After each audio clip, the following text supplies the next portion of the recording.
DJ Mahesh. दारू पिया ला दारू के संग मुर्गा चिखना चाहिए वो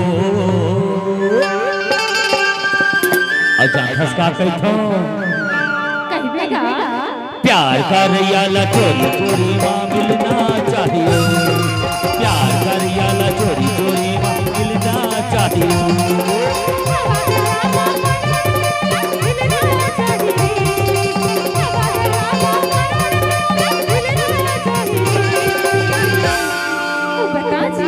बताना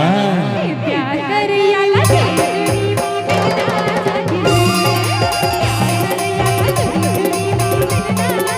दारू पिए याला दारू के संग मुर्गा चिखना चाहिए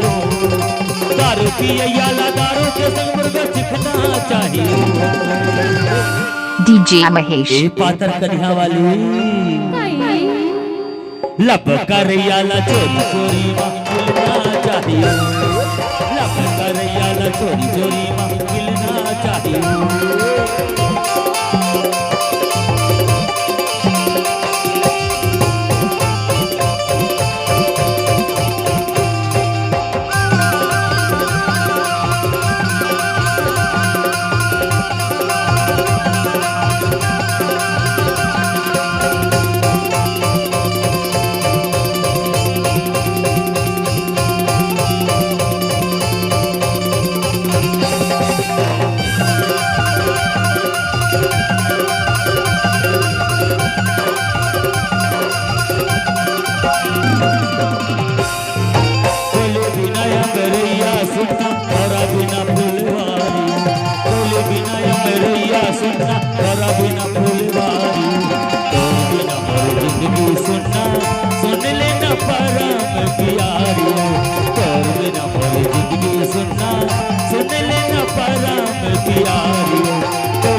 लिखना चाहिए सियाही में लव लेटर लिखना चाहिए DJ Mahesh. सुनत है सुनत होगा हाँ बताओ रे प्यार कर याला चोरी चोरी मां मिलना चाहिए प्यार कर याला चोरी चोरी मां मिलना चाहिए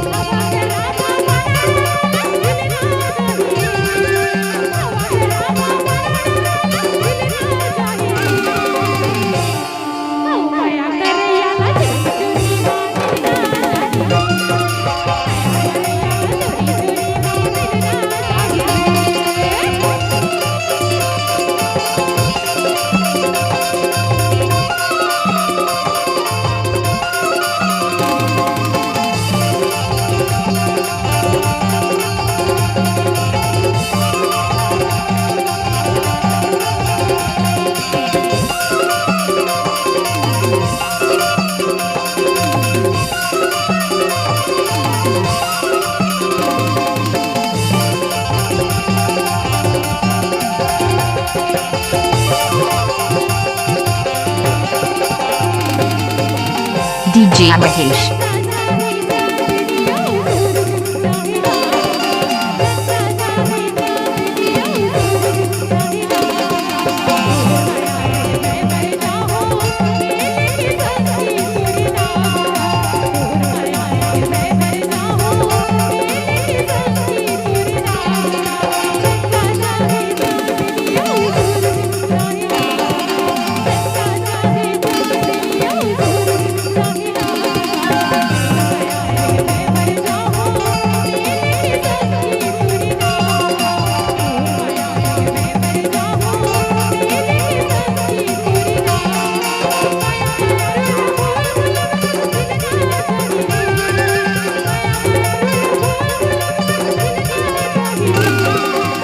DJ Mahesh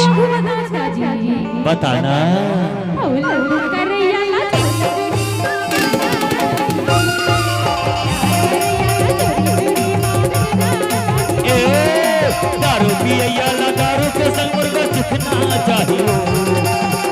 पिया ला दारू के संग मुर्गा चिकना चाहिए असना सुना ना प्यार करैया ला चोरी चोरी मिलना चाहिए ऐसे बात है का एकरे तो कथा एक बात कहो कह दे ये दुनिया हमला छोड़ देता छोड़ दे मला चिंता नहीं है और कहो तो हमला छोड़ देबे ना तो मैं हा तो जीते जियत मर जाऊं भाई एकरे तो कहतो ए घुमा के